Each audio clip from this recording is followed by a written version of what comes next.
Un joug est quelque chose de pesant et dont il est difficile de s'en soustraire. Le joug s'établit à partir des actions de nos parents. Amen.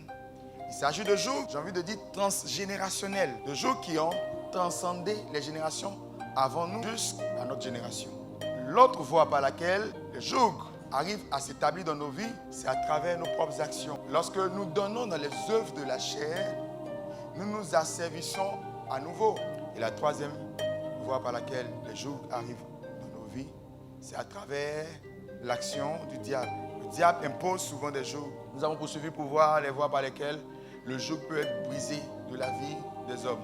Nous en avons dénombré 4 voies et nous avons commencé à étudier ces voies par la grâce de Dieu. Nous avons parlé de la voie des vœux. Nous avons dit qu'au travers des vœux, les jougs peuvent être brisés. Il y a des situations de vos vies, des jougs de vos vies qui exigeront des vœux de votre part. La deuxième voie que nous avons étudiée, c'est la voie des actions prophétiques. Nous avons dit, et c'est très important, les actions prophétiques constituent un moyen que Dieu a institué afin d'établir sa justice dans la vie de ses enfants. Troisième voie, c'est lorsque nous faisons la promotion du royaume. À travers nos semences, nos sacrifices, nos dons. Et la quatrième voie, c'est celle de la prière. Et ce matin, nous voulons parler de l'une de ces voies encore, qui est celle des actions prophétiques. Le premier texte que nous avons lu, celui de Genèse, chapitre 2, verset 7 au verset 15, on nous présente une situation.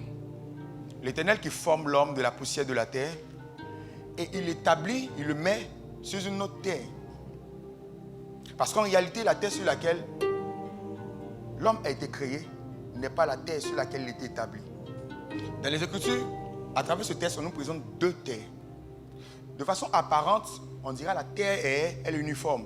C'est la même terre. Mais fondamentalement, les caractéristiques d'une terre peuvent différer de celles d'une autre terre. Voyons ensemble ces 2 terres et leurs caractéristiques. La première terre, c'est la terre où se trouvait le jardin d'Éden.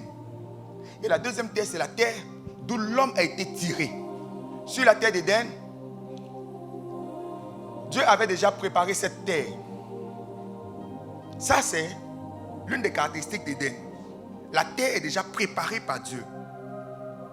De l'autre côté, la terre qu'on va appeler la terre d'origine, c'est une terre qui n'a pas été préparée par Dieu. Donc c'est une terre qui est brute.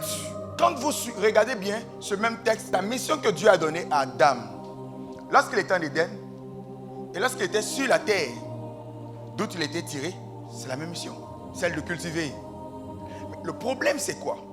C'est que sur une terre, cette mission allait être facilitée parce que cette terre a été préparée pour l'accomplissement de la mission que le Seigneur lui a donnée. Par contre, de l'autre côté, cultiver cette terre allait être difficile. Parce que rien n'a été fait. C'est pourquoi lorsque Dieu a créé Adam et Ève, il a pris le soin de tout préparer avant de les établir dans ces endroits. Il dit à Moïse, je vais emmener mon peuple sur une terre où coule le lait et le miel. Toutes les terres n'ont pas du miel et du lait en leur sein. Donc le désir le plus ardent de Dieu, c'est que les hommes puissent retrouver l'état originel. Vous savez, ça illustre un peu la vie de plusieurs personnes, non seulement des chrétiens, mais des non-chrétiens, qui sont sur la terre, mais qui sont sur des terres qui n'ont pas été préparées. Donc leur vie est difficile, leur vie est compliquée, leur vie est délicate. Parce qu'ils sont sur des terres sur lesquelles ils doivent fournir beaucoup d'efforts avant que cette terre-là leur produise quelque chose d'important, quelque chose de significatif, de rentable. Je vous ai dit que Dieu n'avait pas maudit toutes les terres. La terre était maudite, mais ce n'est pas toute la terre qui était maudite. C'est une terre qui était maudite. Je vous explique cela maintenant.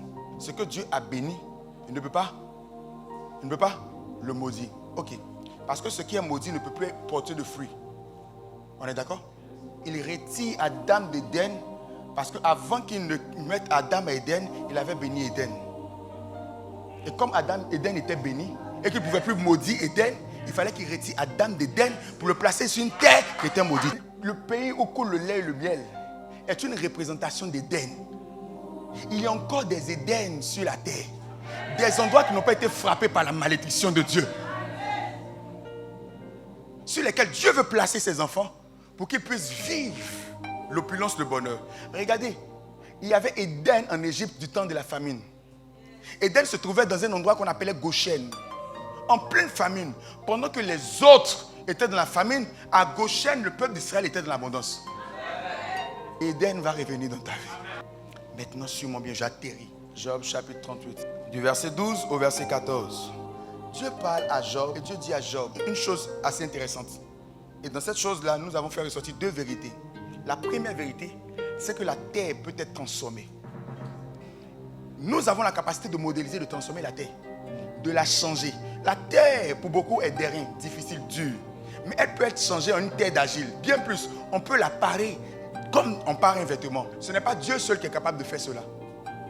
Nous sommes capables de faire. Vous savez, il y a une race de personnes qui prient Dieu pour tout ce qui se passe dans leur vie. Ils ne prient que Dieu et s'attendent seulement à ce que Dieu agisse.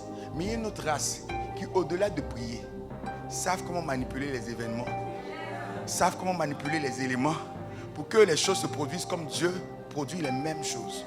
Vous devez devenir ces enfants spirituels, ces croyants, ces chrétiens qui apprennent à travailler avec les éléments de la nature. Donc, élevez votre niveau. Ne vous contentez pas simplement des choses basiques.